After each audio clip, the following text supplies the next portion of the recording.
नमस्कार, माझ्या रेसिपीमध्ये तुमचं स्वागत आहे।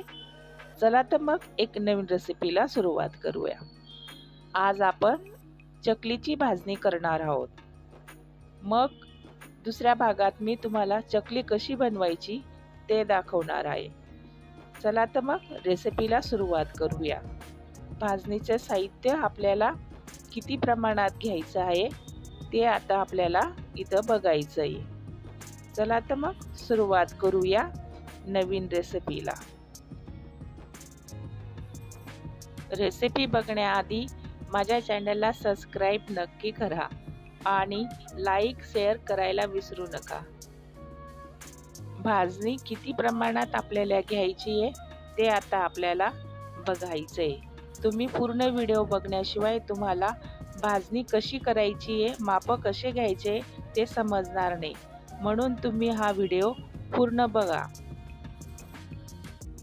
चला तर मग रेसिपीला आता सुरुवात करूया। त्याचं साहित्य किती घ्यायचं ते बघूया। इथे मी गॅस सुरू करून घेतलेला आहे, कढई ठेवलेली। इथे मी 2 वाट्या तांदूळ घेतलेले आहेत। तांदूळ घेऊन या तांदूळाला आता आपल्याला चांगलं भाजून घ्यायचं आहे, खरपूस होईपर्यंत भाजून घ्यायचे।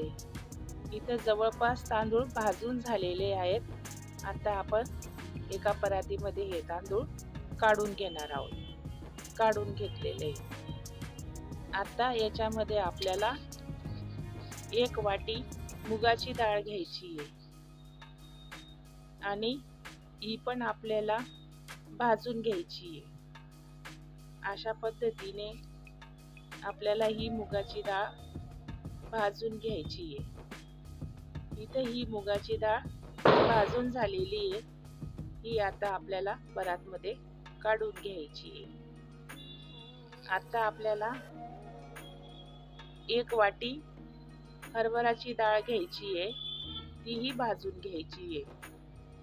छानपैकी खरपूस भाजून घ्यायची आहे मस्तपैकी। इथे ही डाळ भाजून झालेली आहे, ही आता आपल्याला काढून घ्यायची आहे। परातीमध्ये काढून घेतलेली आहे। आता याच्यामध्ये आपल्याला अर्धी वाटी उडदाची डाळ घ्यायची आहे, ही भाजून घ्यायची आहे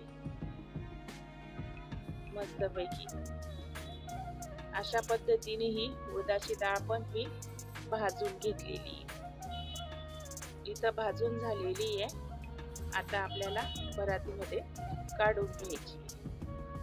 अशाच पद्धतीने आता आपल्याला अर्धी वाटी पोहे भाजून घ्यायचे। हेही पोहे व्यवस्थित भाजून घ्यायचे।